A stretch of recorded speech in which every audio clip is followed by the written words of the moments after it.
Right, so that's it, all masked up. You notice I haven't masked up the chrome on the bumpers because actually they're a lot worse than I expected.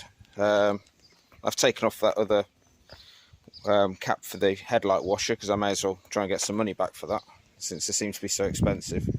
But yeah, that particular bit of chrome trim is just not worth trying to protect, so I think it will look better actually just painted all black. I've already painted the mirrors. I did those with rattle cans because I didn't think I'd be able to get a good finish on them with the roller. And so this is what I'm going to be using. You can see that. So it's something where the paint goes inside the roller. Not something I've used before, so we'll see how that goes.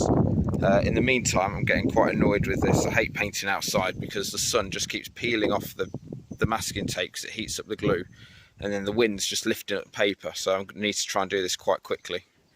So that's it for now. Well, I definitely do not recommend that roller system. As you can see, that is as far as I got before. That just ripped, absolute rubbish. I've had to rush out to Home Base,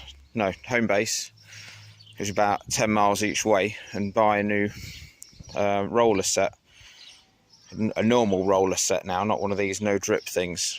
So significantly cheaper, but annoyed that it happened after I got all the car masked up, which is now going to be all peeling off in the sun, just for a stupid bit of kit that I paid a lot of money for. Anyway, onwards and upwards. Well, it's the end of the day. The car is now black. I have to say, I've done cars with rollers before and had good results. This is not a good result. The paint, I mean, from a distance it doesn't look bad at all, but like when you get up close, it's not got a good finish on that at all. I did do the washer jet covers with the baked bean tins riveted on, as previously mentioned. I think they've come out quite well. I've also managed to reattach the front number plate with some extra screws, and I've mounted the spotlights, which I picked up off eBay, although they're not wired in yet. And I've temporarily put the indicators back on just so it looks a little bit less of a mess.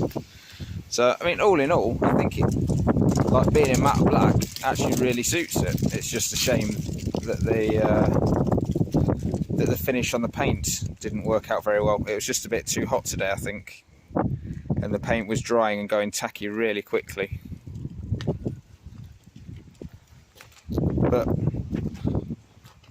all in all, for what it is, it'll still do nicely. I just hope I can get the decals to stick to that rough paint.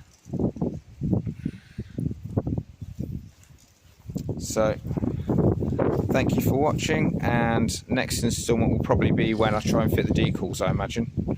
So I'll see you then.